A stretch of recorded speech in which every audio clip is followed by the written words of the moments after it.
to the open side. Karim Bete. Up the ball here to Samu, who's quick. Pete Samu looking for Karim Bete. Back to Samu. Oh, that is wonderful. That is wild. That is amazing from the Wallabies. Hello and welcome to Pick and Drive Rugby, where the People's Podcast providing a platform for rugby lovers to come together and support the game that's played in heaven. Now, we have missed Mitch for the last 2 weeks. You've had to put up with myself and Lockie. You had to put up with subpar editing and subpar just banter on the pod. So Mitch, where have you been? And God, it's good to have you back. Yeah, I've been up in Queensland for a few weeks with the in-laws, doing a bit of sightseeing, which was always fun. Get away from the cold, horrible winter that is Sydney at the moment and up into the warm, which was good. Got to catch up with Lockie in person, so that was fun. Got to chat Lockie, rugby for like 2 hours, which was awesome. It was fun. I can confirm that it was fun. Okay, just needed a second opinion on that one. Sorry, Mitch, keep going. Chatted rugby for a couple of hours.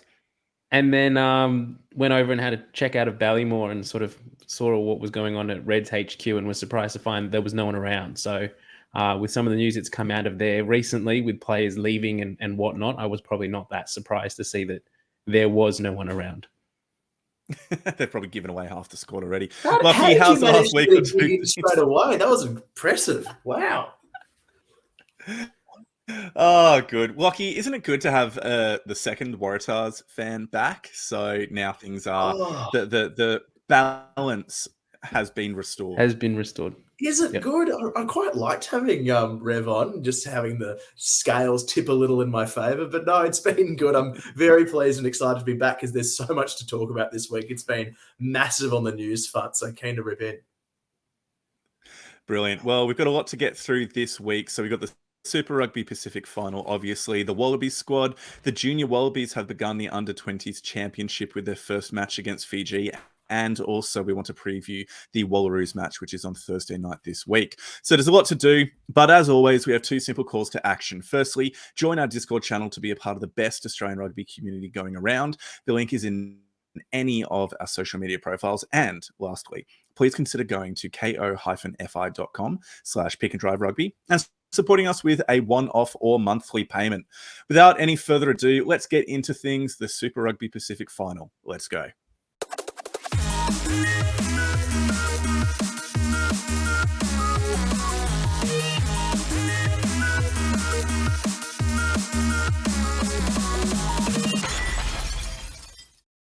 All right, let's get into our rugby chat for this evening. So we'll start things off with the final of Super Rugby Pacific. And for most Australian rugby fans, this was probably not the final that we were hoping for. We were hoping that the Brumbies would have gotten through last week and be playing the Chiefs or the Crusaders as things planned out this week. But we did end up with an all-New Zealand final.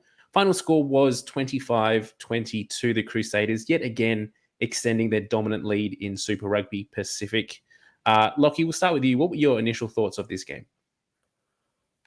Oh, frustrated, I guess, in the sense that the Crusaders keep on winning. It's deeply frustrating as far as the competition's concerned because I'd love to see more teams getting that title and more people engaging with their fan base and tapping into that sort of winners history and that winners environment. But you've got to give credit to the Crusaders. It's amazing to see them roll on. 7 in a row is a bit ridiculous, but each one they celebrate like it's their first. It's clearly embedded in everything that they do is getting to the end and winning it. And they played superbly, and I'll touch on it quickly down the line, but they played Ben O'Keefe superbly. I think the way that they managed his ruling on the breakdown influenced that game more than anything else. Endo, this was the end of Scott Robinson's tenure as head coach of the Crusaders before he joins the All Blacks next year. Did you watch the end of this game and kind of think that this was kind of the end of an era in a sense that we might not see as dominant a Crusaders team moving forward from this? Look, I think there's a couple of things to say there. Firstly, I'm glad we don't see any faux breakdancing anymore. Hopefully that won't be a thing.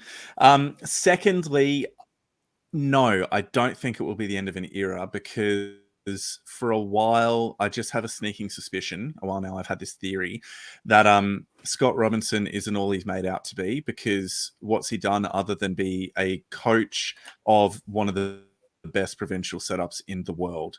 And I feel like I could go into that system and be the head coach and still have some pretty good games with the Crusaders under my leadership, because they're so damn good. The pathways are so good, and everything they do as a unit is amazing. So I don't think that with the departure of Scott Robinson, it is going to be the end of an era. There might be a few more blips on the results in 2024, but I think they're still going to be an incredibly quality team moving down the tracks. Lockie, looking at the actual game and how it played out, there was a lot of disgruntled Chiefs fans at the final whistle, not too happy with the way some of the calls went their way in this game. 3 yellow cards dished out to the Chiefs, none to the Crusaders. What was your thought around the, I guess, discipline or lack thereof of the Chiefs in this big game? It comes down, at least from what I saw, it comes down to the Chiefs literally getting offside with Ben O'Keefe in the first 10 minutes. So I think by the time that Luke Jacobson got sent off for the second yellow card, what turned out after Anton Leonard-Brown's head-high collision, they already had racked up 9 penalties, 5 of which were inside their defensive half. So immediately, Ben O'Keefe's in a position where he is not tolerating anything that the Chiefs are throwing at them, and he's getting physically and, clearly upset and wants to have the game open. But because his ruling on the breakdown is so clear around rolling away from the tackle, and the Chiefs weren't able to get out, it was a combination of really fast attendance to the breakdown from the Crusaders to keep Chiefs players tapped in, but also the Chiefs not adjusting and not going, okay, this is where we're getting hammered, we've got to roll away quicker. So I think they were too slow on the uptake in that regard. And by the time they sort of were able to readjust, it's already too late. They've already got Ben O'Keefe offside. And one of the most controversial points in this game was the giving of the yellow card early on in the first half to Anton Leonard-Brown. What were your thoughts around the judicial process in this regard? Clear head-on-head contact, very low mitigation. Yeah, look, I think a lot of days you could probably see it as red card. It might be one of those finals decisions where they're not wanting to give away a red card and they kind of reduce it down to a yellow as a result of that. Maybe the pressure of the occasion gets to the officiating team as well. I think the commentary around this game has been pretty fair in it. Probably should have been a red card, but it wasn't. But at the same time, the Chiefs' discipline was comparatively poor, and you can't expect to win a final giving away 3 yellow cards. So really, I don't think that was the thing that changed the nature of the game or anything like that. I guess my initial thoughts around it came from the outcome of the head clash. And so Anton Leonard-Brown goes off with a yellow card, but the player that he makes contact with actually fails his HIA and doesn't come back at all. And I know it's a pretty slippery slope if we start looking at outcomes of particularly HIA or head contacts to see if that has any kind of say into the penalty or what's handed out to the player. But the fact that the Chiefs were able to bring a player back on and Anton Leonard-Brown and it wasn't upgraded to a red card didn't quite sit right with me, considering how much of a focus we're putting on head contact, tackle technique. And for mine, there wasn't enough of a mitigation or a dip in height. Look, if we look at the wider All Blacks perspective from this game, do you think that there was any changes to maybe some thoughts around selection for the All Blacks for Ian Foster, who's watching this game? Were there some worries that you think he might now be having, particularly in terms of discipline, with the way the Chiefs were playing?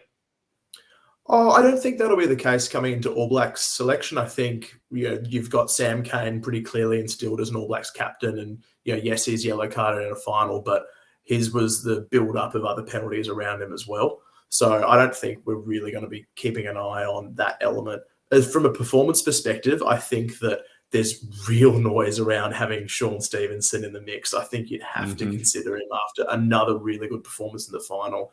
And also the hype around Amoni Narawa, I think, even in the losing side, is real.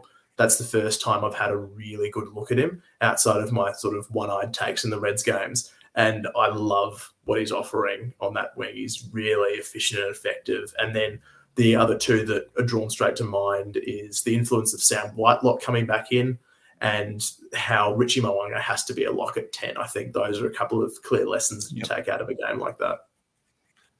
Can I just jump in there as well? I think a really big thing that comes out of this too is the importance of having someone like Will Jordan just as that strike player at 15. Jordan or a Stevenson. I think that having players like McKenzie and Mo'unga on the field at the same time, I don't think is the best use of the resources or the quality of players that the All Blacks have. I think keep Mo'unga at 10 or have McKenzie at 10 and the other one at 23 on the bench.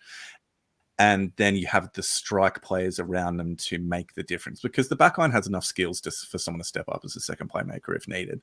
But man, Will Jordan and Sean Stevenson just continue to show their class in 2023. And yeah, Amoni Narrower is one of the hottest prospects this season, and can't wait to see if he does get an opportunity in the Black. Which way, I want to know which way you guys both tipped this game. When you put your chips into Super Brew, if you did, which way did you go going into this game? I'll fess up. I backed the Chiefs. I didn't tip this officially, but I was really hoping that they'd get it done. I think I tipped them in our another group chat. I tipped them by 3. So we're close to it, but yeah, the Crusaders, I don't know even why I bother tipping against them come finals now. And yeah, look, for me, it was Chiefs all the way, because I just don't give a crap that the Crusaders won. I've just stopped caring about them as a team. They're just too good, and it's just boring. I want someone else to win and to just change the narrative and change the picture. And one of the reasons why, genuinely, is because I've had a few. I went away on a over the weekend with a couple of mates, and some of them are like ex-Union fans. And when the results came through, they were just being like, it's the Crusaders again. Who cares? I feel like there needs to be a different narrative within the competition. And I was hoping the Chiefs would be able to bring that, and they fell just short. Just short. Well, I think that kind of wraps up our chat for Super Rugby Pacific this year. We might go through in coming weeks a bit of a review of each of the Australian teams and sort of talk around how we thought they go and give them a score, but now it's not quite the time for that. We have more exciting news to dive into, and that is the Wallabies Rugby Championship squad announcement. Let's get into that. I think, Lockie, you're running this part, so I'll hand over the baton to you. Absolutely. We'll jump straight in, because this really is what we're here to talk about. An all-Kiwi final doesn't really cut the mustard for me. So coming in on Sunday, we've seen the squad drop. We've got 2 actually that we'll go through. The main Wallaby squad for the TRC, and Eddie's also announced a train-on squad. So we might sink our teeth into that second side at a later date, but we'll canvass them both quickly. And we have to start at the top. Massive call. Eddie Jones has announced for the first time, I think, in Wallaby history, co-captains. Yep. We've got Michael Hooper and James Slipper, 2 Wallaby Centurions who'll be running the Carter at the top. Ando, let's go straight to you, mate. What do you make of this call? Absolutely love it. And I think what it does is it provides some flexibility for Eddie Jones in terms of who he's picking within the match day 23 or even the starting 15. Because there has been some justifiable conversation going around about Michael Hooper's place within the starting 15.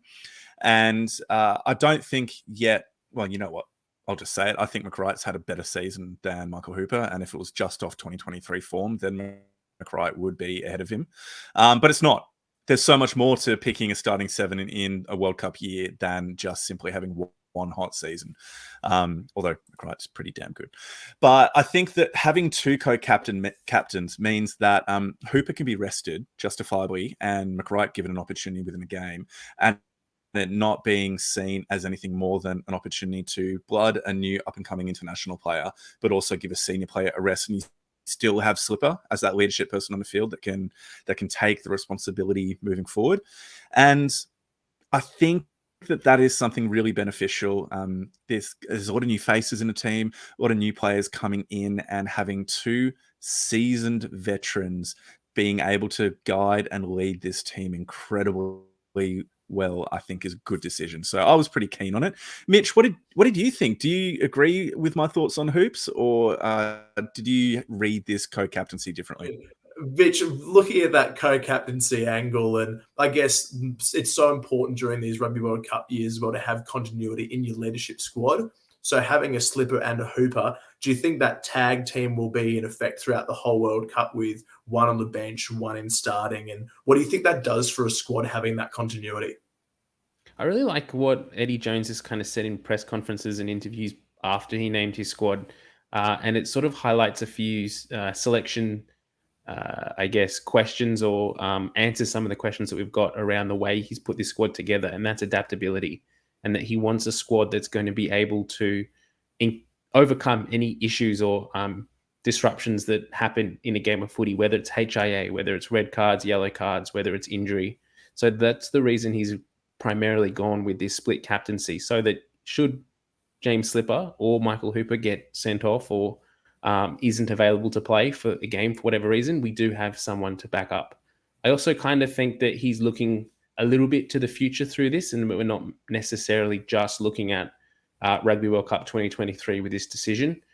From as far as we all know currently, Michael Hooper's not playing on next year, so he won't be available as Wallabies captain post the World Cup.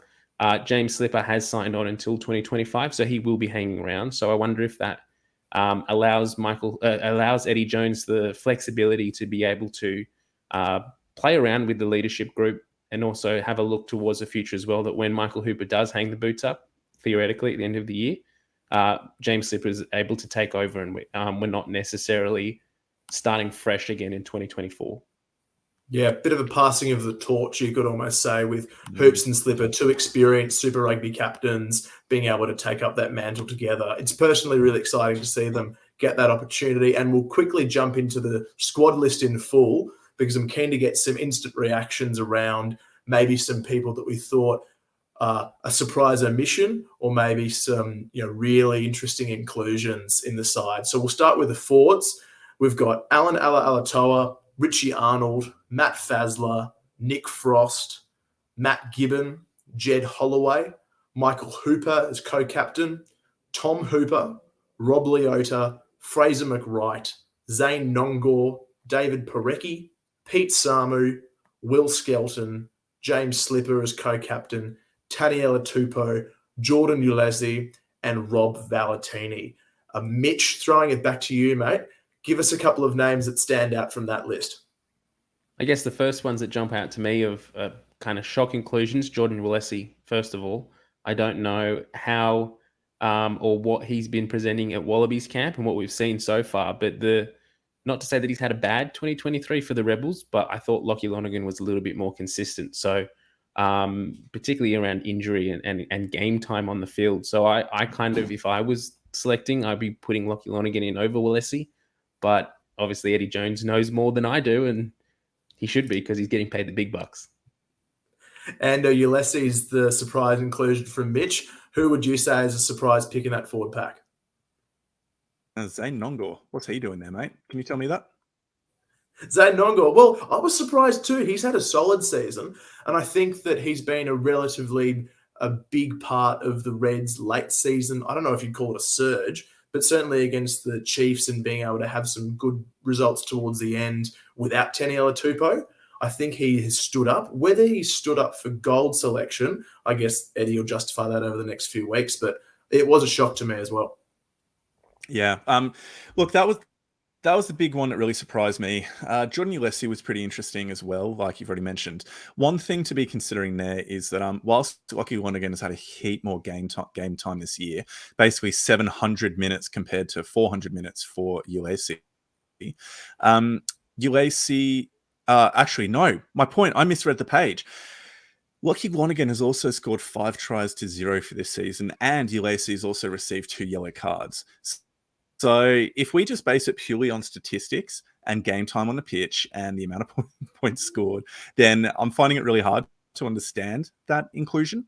But at the same time, if you look at it just in terms of frame and size of human body, Ulesi is a good option there. And he has been one of the kind of favorite picks of previous coaches in the past. He's somebody that was identified in an early age and maybe didn't fulfill his promise. Nelson Dale likes to call him the prince that was promised. And so maybe this is a time where he can rise up to the throne that has been prepared for him. I prefer to call him the Glass Princess. Those fighting words, Mitch. Those fighting You words. can call him the Glass Prince, mate. It's 2023, mate. Come on. So looking at that list through, there's a couple of names that have also stuck out from an omissions point. Both of these players have been selected in the train-on squad, which we'll dive into next week. But on face value, not seeing a Caden Neville and a Harry Wilson in a TRC squad was of great interest to me as a Fords guy, as a Reds fan as well, not seeing Big Harry there. Very surprising personally. Ando, what was your take on those two missing out? Yeah, look, there are a few players that are pretty unlucky. We've already mentioned Lockie Wanigan. You've just said Caden Neville, Harry Wilson. We've also got Hunter Paisami and Jock Campbell not included. There's not a single 15 except for Tom Wright included within the squad, like a standalone kind of 15. So that's really interesting that we don't have somebody else there. But in terms of Caden Neville, I know. But in terms of Caden Neville, sorry, Harry Wilson is what you're asking, Harry Wilson. I'm not sure he has had a better season. That definitely hasn't had a better season than Rob Valentini. And who else would you maybe be putting him in there ahead of? Pete Samu? Can I jump in, I guess, on this point, Ando? Yeah, go. Yeah, I'm quite concerned with our depth at number 8 that's in this squad. To mine, Rob Valentini is the only one that's really putting his hands up for that starting jersey. Outside of him, should he go down injured, we're putting in a makeshift second rower or back rower into the 8 position who hasn't played a lot there. Pete Samu, Rob Leota. It's kind of concerning to me that we haven't got a player like Harry Wilson as a backup for Rob Leota. As a backup for Rob Valentini. Yeah, I think Pete Samu would be a pretty decent call insofar as he actually packs down at 8 a lot of the time for the Brumbies. So it's not as though it's particularly unfamiliar. But he definitely doesn't have the same carrying game that Rob Valentini and Harry Wilson have. So, look, I think if Valentini was to go down injured, Harry Wilson's the first one to be called into the squad. And bearing in mind, he isn't that train on. I also like to canvass that there is a rehab group that's been announced. And also a couple we'll touch on in a tick. Josh Kemeny is a utility, which I'm keen to unpack. But in that rehab group for the Fords, we've also got Angus Bell and Langy Gleeson and Matt Phillip. So there's a couple of options that are on the side waiting, getting better as we go through. But as Ando alluded to before with a couple of the backs calls, we'll jump into the backs list now. And reading from top to tail, we start off with Quade Cooper, Lalakai Fiketti, Carter Gordon, Reece Hodge, Len Ikitau, Marika Korobetti, Ryan Lonigan, Tate McDermott, Mark Nwanganitawaze, Isaiah Perezi, Siliasi Vunivalu, Nick White, and Tom Wright. So you mentioned before Tom Wright being the only fullback, and the fullback's an interesting position that we're looking at now because that has been quite the topic of debate. Mitch, do you see a fullback outside of Tom Wright in this list? What immediately jumps to mind is the utility players that we've selected. So we've got Ben Donaldson, Josh Kemeny, and Dylan Peach. Now, as a New South Wales Waratahs fan, I'm surprised to see Donaldson included altogether. I'm even more surprised to see Dylan Peach selected as a utility as opposed to an out wing. I kind of would have thought that Mark Nwanganitawase might be considered as a potential utility back as opposed to Peach, considering that he has played fullback and he has played wing. He probably could play centre at a pinch. He probably has the physique more of a winger as opposed to Peach being more of a centre. But for mine, Peach hasn't got the runs on the board at any position other than wing at Super Rugby level. So to see him included as a utility is confusing, but it sort of identifies to me that both of those players, Ben Donaldson and Dylan Peach, are considered backup fullback options. That utility one's a really interesting take because a lot of the discussion already around it has been, yes, you're covering multiple positions, but it's also across the forwards and the backs in the case of two of those players. So Eddie's flagged Kemeny as a potential wing option and Peach as a potential loose forward cover as well. So we're looking at like a Radiki Samo 2011 v Russia situation where you find the big man out on the wing. And is there a need for this kind of utility role that Eddie's carving out? Look, I think he's trying. I wonder if he's trying to instill within a team a level of tactical flexibility and creativity that perhaps we haven't had previously. So if a player was to go down and we'd used up all of our subs and the like, do we have people within the squad that can fulfill multiple roles? And Josh Kemeny, is he X7s? I'm trying to think off the top of my head, but either way, he's got pace. Peachy is. Peach is X7s, yeah. Yep. But either way, Kemeny has pace and he has really good athleticism. So he could, at a pinch, as Eddie mentioned, fill in on the wing in a situation if we absolutely needed to. And Dylan Peach, because of his sevens background, at the very least knows where to put his head in a scrum. And that's not something that all backs know how to do. So there's a lot to be kind of said within that flexibility sense, but I wonder how much of this is just smoke and mirrors and mind games from Eddie. And I really don't know what to do with it. Yeah, that wouldn't sound like the puppet master at all. We've got a couple more backs in the rehab group as well. Andrew Kellaway, Samu Karevi, and Jordan Pataya are classified in this group, and they're not considered for selection due to injury. We've got Max Jorgensen, Tom Robertson, Isaac Rodder, and Corey Toole. Now, gentlemen, we've got to put it straight on the table. There is a name that's not in this list, and it's not in the train-on list. That name is Noah Lolesio. Mitch, how does that hit? Noah who? Carter who? I mean, say what you like, but that's a huge call, pulling one of the heir apparents to the Wallaby 10. At least it seems on face value to be a big call. What's your initial impression, Mitch?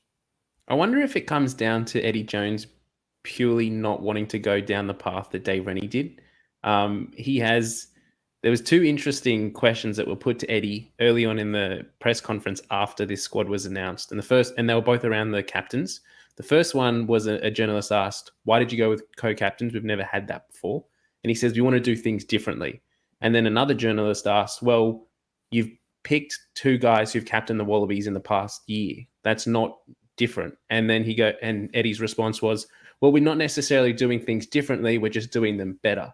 So part of me wonders whether Dave Rennie you can say what you want about his, commitment to Alessio in the past 3 years, selecting him, dropping him, putting him in squads, kicking him out again. But I wonder if Noah Alessio is kind of missed out on this squad purely from Eddie Jones's choice not to go down the same path that Dave Rennie did. It's an interesting take as well. Sorry, you go, Anna. So I'll jump in there. I also just think that Alessio actually hasn't had the best season. We can talk about his previous Wallabies experience, and you guys know how, in a way, defensive I've been about the treatment and kind of long-term planning around Wallace's time in the Wallabies. But he hasn't been particularly good this season. And even in the finals run, he was getting swapped out for Jack Debrasini as well, who was the preferred starter. Now, a lot of that comes down to the strength of the Brumbies squad as a whole, but I can see some of the reasoning as to why he may not have been included in the kind of 33-man squad. But for him to not be in a training squad as well, that's just mind-boggling. That's really, really hard to understand. I think there is a little bit of an asterisk to go with that point, though. Like, Lolesio copped a HIA going into the finals, so he missed the first week because he wasn't available for selection. So some of those decisions were forced on the Brumbies. So I don't know if we can necessarily say that he wasn't selected because he wasn't playing well enough.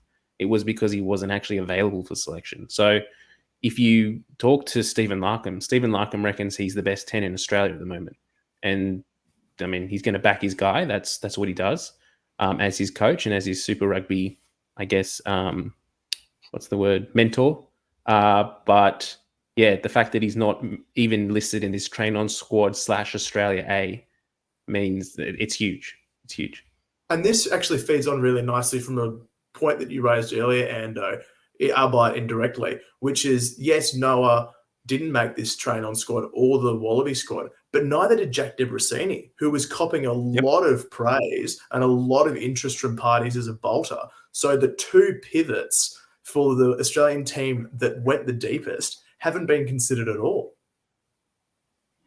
And I guess in a way it just shows, like, you look at who are the out and out fly halves. Well, it's Quade Cooper and Carter Gordon as the two, because Donaldson's listed as utility, and we saw he actually played a decent amount at 15 as well over the last couple of seasons. So I can understand Donaldson being called a utility, and really, do you need more than that within a squad? Because you're not going to have 2 10s within your 23-man match day squad. And so if one of them gets injured, you call one of the reserves over to join wherever the team is. But realistically, 3 is enough. 2 plus a utility is enough within a 33-man squad. Again, if we expand our topic out to the training squad, that's different. But within a 33, I can really understand why Quade Cooper and Carter Gordon has been chosen, because Carter Gordon is arguably the form Australian 10 in Super Rugby Pacific. And if Ben Donaldson's listed as utility, what do you think Reece Hodge is chosen for? What position? Yeah, that's a really good question. Maybe fullback. I think he's our backup fullback. Answering Lockie's question before. Yeah, lots to unpack through that space as well. So we will get an opportunity further down the track, dear listeners, to unpack this in a bit more detail alongside the train-on squad. But I think we're going to roll along now to our Wallaby jerseys. Now, very big debates coming out about this one. I'm going to start with you, Mitch. We've got a gold, and that's what we're going to be wearing the entire campaign, unless we meet Romania in what looks like a semi-final. We can probably write that one off. But what is our first impression of our Wallaby gold jersey? Look, at first I wasn't too keen on the idea of it's very similar to what we've had in the past. You compare this to the 2019 World Cup, and apart from the tinge or the orangification, if that's a word, of the jersey in the last few years, it's pretty similar. I was really hoping to have some of the First Nations design that it's depicted on the away jersey incorporated into the home jersey.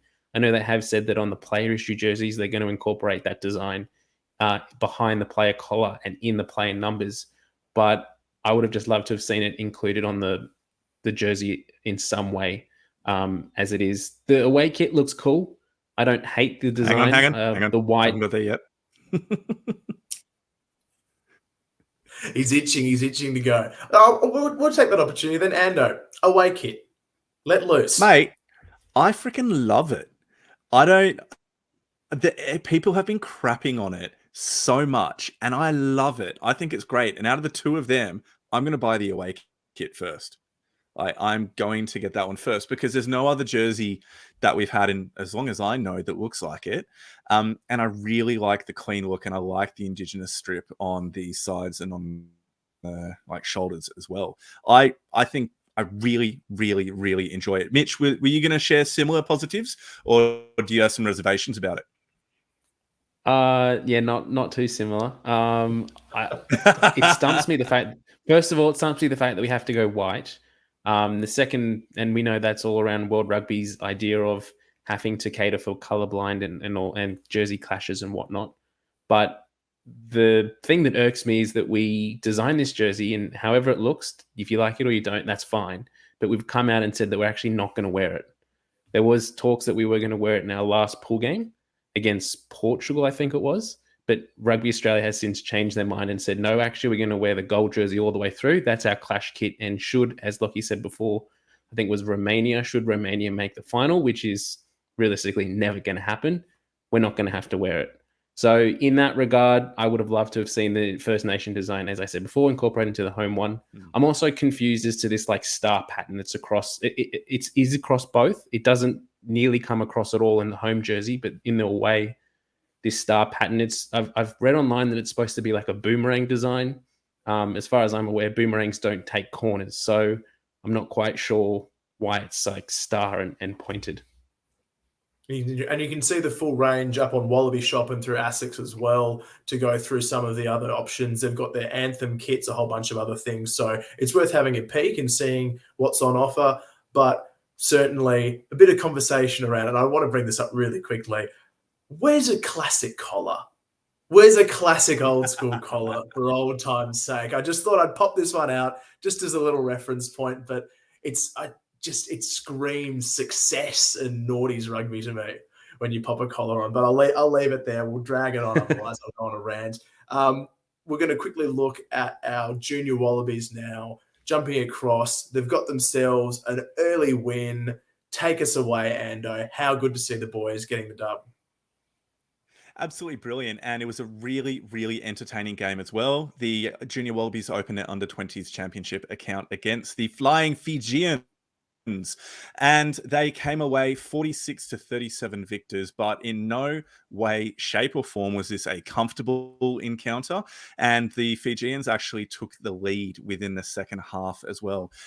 Incredibly accurate goal kicking, converting all the opportunities that they had whilst we were struggling with the kicks as well. Mason Gordon did not have his radar on.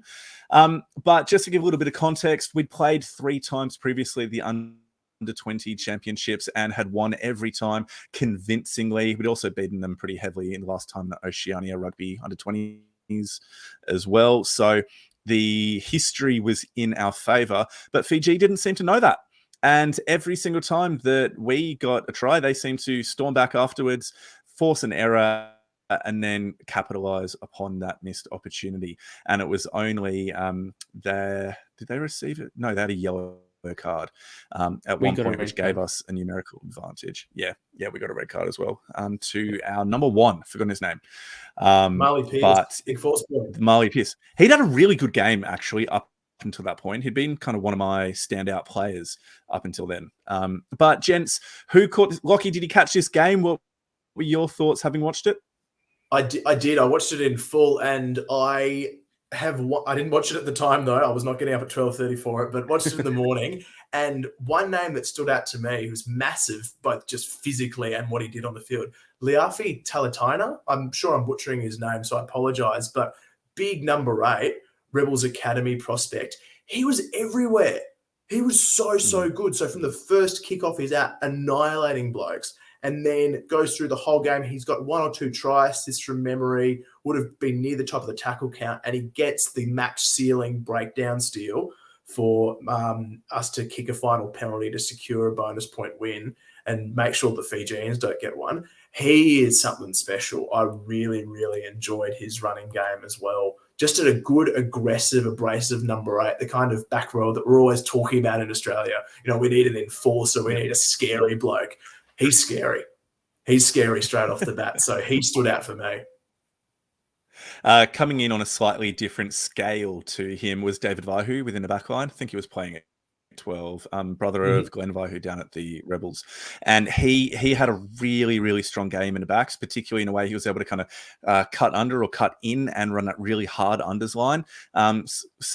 Set up a couple of excellent opportunities for the backs in and around him with that hard ball carrying within the backs. So that was impressive as well. And Mitch, Darby Lancaster, he is just an incredible player on the 7s circuit, and he was able to show his goods here as well. Yeah, again, a player that's come out of this 7s program and is just absolutely firing. Corey Toole in Super Rugby Pacific this year is just going from strength to strength. Darby Lancaster in the under-20s as well. But all of these guys, as soon as they're in space, they just look so comfortable. When they've got the ball in hand, they just make the right decision all the time. He's definitely going to be a big prospect moving forward. Not exactly sure how much of Super Rugby he's going to play in the immediate future. I would imagine that John Manenti wants to keep his hands on him in the 7s program as long as he can. But he's going to be a really good rugby player once he does finish up in the 7s and move across to the 15s, as he's shown in this game. Yeah. And how exciting, Lucky, what do you think? just quickly, that we had those 3 players that we're just talking about. They're all Rebels. They're all Rebels players. And, you know, Melbourne gets canned for, you know, not having development, not having people come through. But Lafayette Talatani is a massive inclusion for them. He's an academy prospect. You've got David Vaihu partnering up with Glenn, Darby Lancaster coming into the system. It's a really good sign for Victorian rugby coming through that these are the stars of the under-20s team so far. It might be a bit premature, and definitely. no doubt we'll talk about it in future, but how stacked is this Rebels team looking in the next few years? What is it going to take for people to actually turn up and support this team? When are people in other states going to start rocking the merch around town? Relocating Aussie real estate. A question for another time. Boys. But just jumping ahead, then the next match is coming up can't remember the exact date, but it's against Ireland. That will be the next game. And that is when I got to squint. The 29th. 7 p.m. 29th. The Okay, so 29th. 4 days away from today. And the 29th is Thursday. So it'll be Thursday at 7 p.m. So make sure you tune into Stan Sports. It's all available there. And also the World Rugby website has a pretty good kind of match center and the like that you can get all the details there. And if as anyone well. hasn't seen the other strongly games encourage you on Stan Sport from this tournament, both Ireland and England played before the Australian team and they had a stalemate. I think it was 34 all. So there's some big games coming up for the junior Wallabies moving forward. Yeah, definitely. So we're in a tough squad, tough pool, I should say. But there is a lot of hope moving forward, considering that the last time this went ahead, we went through into the finals and only lost to France in the actual final. So a lot of hope for us moving ahead, which now leads us into some further international action, which is the Wallaroos versus the Black Ferns. The game is going to be played Thursday this week at 7 p.m. at Dolphin Stadium in Moreton Bay. Lockie, how excited are you to see the Wallaroos run out for the first time? Well, not for the first time, I should say, but for the second time in 2023. Oh, I can't wait. I cannot wait. It's a funny one heading out to sort of Moreton Way and watching it at Dolphin Stadium. I would have loved it to be in Brizzy and get a chance at Suncorp, but super excited. We're really hopeful that we're going to be close to a sellout. That's what I'm hearing, that the tickets are creeping up, then 10,000 is not unachievable. It is within the realm of possibility. So I would love to be part of that packed house. I cannot wait to get up there. And the last time I saw them was at the World Cup last year in the pool stages up at Whangarei when we beat Scotland and Wales. So can't wait to get around the girls again. Stacked squad with a few of the girls playing Prim 15s coming back. M. Chance, Caitlin Leaney, Arabella McKenzie. We've got stacks of talent. Without a doubt. And I think that the international players or the overseas players coming back into the squad is going to make a big difference. One of the key things that we should mention is that it is likely that Piper Duck's foot injury seems to be keeping her out of this upcoming game. So, Mitch, who do you think is going to be taking on the on-field captaincy duties in Piper Duck's absence? Look, if I was head coach, I know I'd be going with Emily Chancellor, but the fact that she's just come back to Australian shores, didn't play Super W this year, doesn't have some of the connections with the newer girls that are in the squad, probably puts her out of selection. So I would expect to see potentially Grace Hamilton be given the captain. Yep, fair enough. Okay, Lockie, a couple of players that stand out to you from this squad. Go. For this squad, I'm really excited to see if Leilani Nathan gets a chance. I was really impressed with her Super W season. And also, I know she had a crack early on, but getting Faitala Maleka, having a run from the Brumbies again. She started at 15 from memory against Fijiana, but I think it's such an exciting role player to have in the mix as a playmaking fullback who can inject herself into the line. It's going to be tough given you've got the likes of Mackenzie coming back in, who automatically fills that kind of role, and then Laurie Kramer down the track, but really keen to see her get a shot. And also just for those Queensland players to be able to get a chance and run out in Southeast Queensland, I hope there's as many Reds as possible rolling into that team. As there should be. For me, a couple of players I'm incredibly excited to see hopefully get some game time is Desiree Miller and Jasmine Huruai. So spoken about Jasmine Huruai in the past and what she brings as a scrum half, probably off the bench with Piper Duck most likely starting. Sorry, not Piper Duck, Lane Morgan most likely starting. And Desiree Miller has just had a fantastic season for the Waratahs. Excellent place kicker as well. So she could be someone to take on the kicking duties if Laurie Kramer is not starting on the field. Mitch, for you, mate, we've named a fair few players at this point, but is there anyone new or old that you're excited to see run out onto the field? As Lockie said, those girls coming back from England have had such a good year so far over there. So I'd be interested to see how they go and if they can bring in something different that potentially they haven't been up against in Super W this year.